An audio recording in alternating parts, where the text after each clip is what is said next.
음식이 여러분의 식탁에 오기까지 한 농장에서 얼마나 많은 직원들이 일하는지 한번 보세요.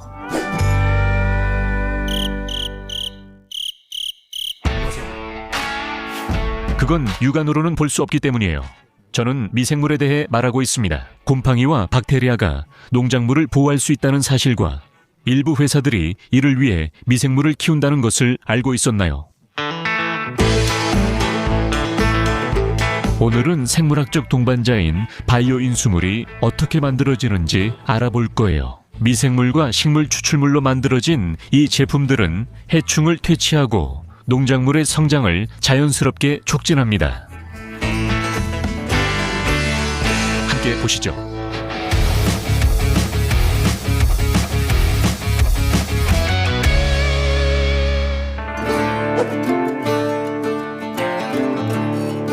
우리가 대규모 채소, 야채, 곡물 농장을 이야기할 때 여러 가지 문제가 생길 수 있습니다. 하지만 주로 두 가지를 신경 써야 합니다. 첫째, 식물들이 빠르고 건강하게 자라야 하고, 둘째, 해충이나 질병에 공격당하지 않아야 합니다. 그렇다면 농부는 무엇을 할 수 있을까요? 아마도 가장 먼저 떠오르는 것은 농약과 비료일 것입니다. 이것들은 실험실에서 만들어진 화학적 해결책으로 해충과 질병을 처리하기 위한 약과도 같습니다. 하지만 이런 것들은 과도하게 사용될 경우 먹는 사람이나 환경, 그리고 식물 자체에도 나쁜 영향을 미칠 수 있습니다. 그래서 오늘 우리가 볼 것은 화학 대신 생물을 이용해서 농작물을 보호하는 방법입니다. 예를 들어 내 옥수수를 먹는 애벌레가 있다면 그 애벌레를 공격하는 곰팡이를 키울 수 있지 않을까요? 내 콩뿌리를 망치는 작은 벌레가 있다면 그 벌레를 죽일 수 있는 박테리아가 있지 않을까요? 네, 있습니다. 그리고 우리는 자연에 이미 존재하는 이런 상호작용을 똑똑하게 이용해서 농작물을 보호하고 비료로 쓸 수 있습니다. 한번 알아보죠. 쿠리치바부터 시작할게요.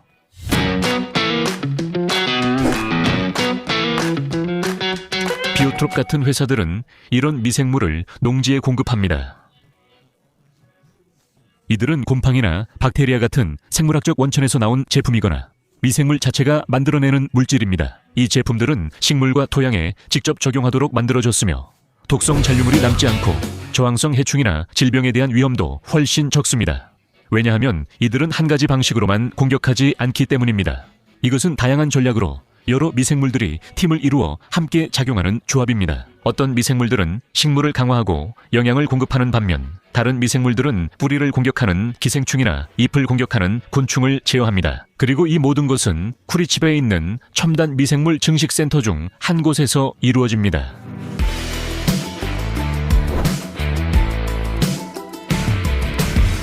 비오트로피아는 브라질 최대 민간 미생물 은행을 보유하고 있습니다. 4,000종이 넘는 생명체가 있으며 대부분은 곰팡이와 박테리아로 아마존에서부터 카팅가까지 다양한 생물 군계에서 수집되었습니다. 이들은 여기 보관되어 있는데 일부는 초저온으로 냉동되어 있고 또 다른 일부는 실온에 보관되어 있습니다. 이 작은 유리병 안에는 물이 승화된 상태인데, 즉 압력을 낮춰서 물을 증발시킨 것입니다.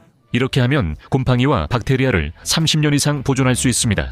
그리고 이 유전자 은행을 이용해서 새로운 제품을 만듭니다. 그들은 이런 미생물들을 수집하고 연구하면서 어떻게 사는지, 무엇을 먹는지, 어떻게 상호작용하는지 등을 조사하고 이런 정보들을 보관합니다. 새 바이오 자재를 만들 때 이 카탈로그를 참고해 최적의 조합을 고릅니다. 예시도 매우 많습니다. 이 오이 농장에서는 흰가루이와 싸울 곰팡이와 박테리아를 테스트합니다. 이 작은 곤충은 현미경으로 볼 수 있을 만큼 자가 잎 뒷면에 붙어 있습니다. 이상적인 미생물 조합을 정한 후에 바이오트로피아가 하는 일은 그들의 증식을 최적화하는 것입니다. 그러니까 여기는 공장이 아니라 아주 첨단의 증식센터입니다. 세계에서 가장 현대적인 곳 중 하나죠. 그럼 이제 비오아시스 파월의 생산 과정을 함께 살펴보겠습니다.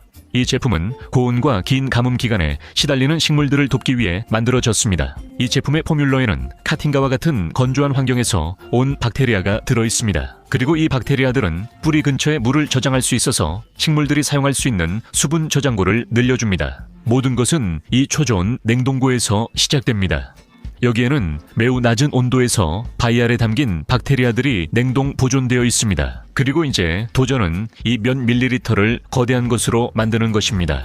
이 미생물들은 200ml 플라스크로 옮겨지고 그 안에서 분열하여 개체 수가 늘어납니다. 그런 다음 10리터 플라스크로 옮겨져 다시 분열하고 개체 수가 증가합니다. 그리고 이제 우리는 실험실을 떠나 산업 단계로 들어갑니다. 여기 있는 것들은 200리터짜리 바이오리액터입니다. 이 안에서 미생물들은 매우 엄격하게 통제된 환경에서 증식하게 됩니다. 여기에는 12개의 독립 라인, 이 있어 동시에 12종의 곰팡이와 박테리아를 다룰 수 있으며 서로 오염되지 않습니다. 모든 것은 원격으로 제어됩니다. 온도, 교반, 영양분, 즉 박테리아가 받게 될 먹이까지 모두 통제됩니다. 짐작하셨겠지만 이 미생물들은 다시 한번 증식해서 이번에는 2000리터짜리 더 큰 바이오리액터로 옮겨집니다. 이런 각 사이클마다 샘플이 채취되어 품질 관리를 위해 실험실로 보내집니다. 그 배치에서 모든 것이 추적됩니다. 재미있는 점은 이 미생물들이 증식할 뿐만 아니라 때때로 그들이 만들어내는 일부 물질이 최종 제품에 유용하게 쓰일 수 있다는 것입니다. 기술적으로 우리는 이것을 대사산물이라고 부르는데 이는 이 생물들의 신진대사 결과물이기 때문입니다. 그리고 마지막 증식은 여러 층을 차지하는 거대한 2만 리터짜리 반응기에서 일어나게 됩니다. 우리는 바이오리액터 내부는 볼 수 없지만 실험실에 같은 장비가 있습니다. 여기 위에 왜 이렇게 많은 연결선이 있냐면 산도, 용존 산소, 이산화탄소 농도, 그리고 기계가 내부를 얼마나 저어줄지 등을 조절하기 위해서입니다. 그리고 여기서 그들이 하는 일은 이 미생물들을 증식시키기에 가장 좋은 방법이 무엇인지 알기 위해 모든 조건을 설정하는 것입니다. 그들이 알아낸 후 이 데이터를 산업 현장에 넘기면 됩니다. 비오아시시 경우에는 여러 미생물이 혼합되어 있기 때문에 여러 생산 라인이 동시에 사용됩니다. 그리고 최종 포뮬라는 3만 리터짜리 블렌더, 즉 믹서기에서 만들어집니다. 비오트로피아는 생물학적 제품과 천연 제품 두 가지를 만듭니다. 생물학적 제품에서는 세포와 미생물들이 적용 순간까지 살아있어야 합니다. 그리고 여기서 아주 흥미로운 일이 일어납니다. 예를 들어 비오아지스 파워는 제조 후 최대 36개월까지 사용할 수 있습니다. 3년 넘게 제품 안에서 생명체를 유지하려면 얼마나 많은 기술과 연구가 필요한지 상상해 보세요.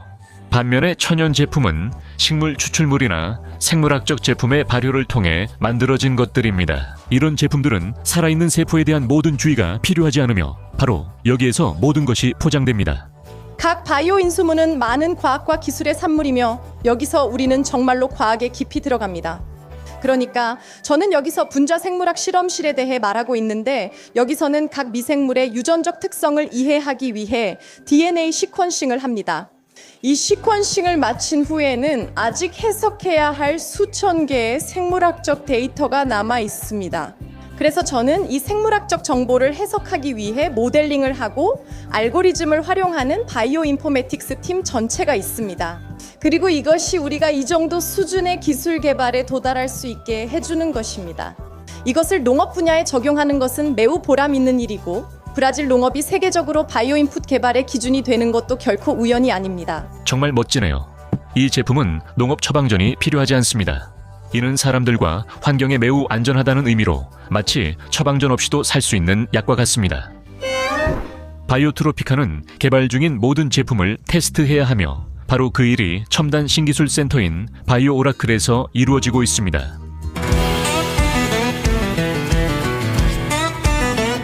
여기에서 우리는 과학의 많은 부분이 실제로 이루어지는 모습을 볼 수 있습니다. 바이오트로피카의 바이오 인수물은 대두, 옥수수, 사탕수수, 커피뿐만 아니라 심지어 채소, 과일, 그리고 야채에도 사용됩니다. 그래서 그들은 자사 제품 효과 연구를 위해 실험실 테스트 후 이 작물들을 재배해야 하며 온실에서 두 번째 단계가 진행됩니다. 1년에 그들은 대략 1200번의 테스트나 실험을 진행합니다. 그리고 제가 처음에 말했던 걸 여기서 볼 수 있습니다. 이건 옥수수 이삭을 공격하는 애벌레입니다. 그래서 여기서 그들이 하고 있는 실험 중 하나는 곰팡이로 만든 바이오 살충제를 사용하는 것입니다. 곰팡이는 이 애벌레를 공격하는 물질을 만들어냅니다. 맞아요. 이 실험을 하려면 여기서 이 콩으로 애벌레를 키워야 해요. 여기서는 콩 뿌리를 공격하는 그 작은 벌레들, 즉 제가 처음에 말했던 선충류를 대상으로 한 제품이 시험되고 있습니다. 여기서는 박테리아, 곰팡이 대사산물, 그리고 곰팡이에서 생성된 또 다른 물질을 사용하는 것입니다. 그리고 다시 한번 뿌리에 선충류가 있는 상태에서 이 바이오 인슘을 받지 않은 콩과 비교해서 차이가 있는지 확인해야 합니다. 여기 콩 뿌리에서 발견한 또 한 가지 흥미로운 예가 있습니다. 이 뿌리옥은 콩이 토양에서 질소를 고정하도록 돕는 박테리아에 의해 생성됩니다. 콩과 식물인 콩과 강낭콩은 대기 중의 질소를 흡수해서 다른 식물들이 사용할 수 있는 형태로 토양에 공급할 수 있습니다. 바이오 인풋을 사용하면 콩과 식물이 더 많은 질소를 만들 수 있습니다. 비오에이지 파워는 이미 모든 테스트를 통과했고 그 효과가 확실히 입증되었습니다. 여기에는 제품을 사용한 콩과 사용하지 않은 콩의 시연이 있습니다. 뿌리 차이를 보세요. 이쪽이 대조식물이고 여기는 비오아지 파워 사용 시입니다. 여기도 이번엔 옥수수입니다.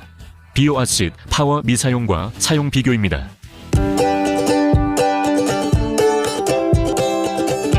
연중 내내 다양한 종들이 여기와 다른 연구기관에서 테스트되어 효과가 입증될 예정입니다. 이것은 제품이 농림부와 기타 기관에 등록될 수 있도록 하기 위한 기준입니다. 재배하는 동안 식물들은 기대한 대로 잘 자라고 있는지 관찰됩니다. 그리고 실험실에서 분석하기 위해 샘플을 채취합니다. 이것은 제품 포뮬러 개선 필요성을 파악하는 데 도움이 됩니다. 그래서 바이오오라클은 쿠리치바의 증식센터와 항상 연락합니다. 결국 그들이 다루고 있는 것은 살아있는 제품이라는 점을 잊으면 안 됩니다.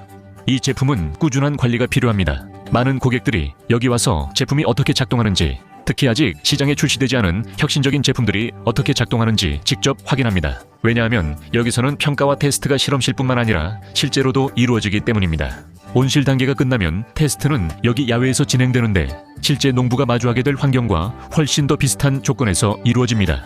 여기 예를 들어 우리는 식물에서 추출한 식물 추출물을 가지고 있는데 이것이 테스트되고 있습니다. 수박을 공격하는 곰팡이를 방지하기 위해서입니다. 수박밭인 줄 몰랐죠? 수박이 나무에서 자라는 줄 알았어요. 영상 초반에 이 밭에 많은 사람이 일한다는 농담을 한 이유는 미생물 이야기를 하고 싶어서였습니다. 하지만 이제 보니까 정말 많은 사람들이 일하고 있다는 걸 알 수 있죠. 우리가 매일 식탁에 올리는 곡물, 채소, 과일, 야채 뒤에는 이렇게 많은 사람들이 있습니다. 우리가 다른 곳에서 소비하는 제품들도 있죠. 예를 들어 자동차 연료는 사탕수수나 옥수수에서 나올 수 있고 우리가 입는 옷은 면에서 나올 수 있습니다. 농업은 바이오 기술로 변화하고 있습니다. 2025년에는 비오트롭에만 해도 5,100만 헥타르 이상의 땅을 생물학적이고 자연적인 기술로 처리했습니다. 이 사람들은 진짜 미생물팀과 함께 일하고 있습니다. 과학을 활용해 현대적이고 지속가능한 농업을 개발하고 있으며 자연 자체를 이용해 식물을 보호하고 영양을 공급하고 있습니다. 그러니까 지금 이 영상을 보고 계신 여러분도 생물학적 자재로 재배된 이런 농작물처럼 건강해지기 위해 채소와 야채로 접시를 가득 채워보세요.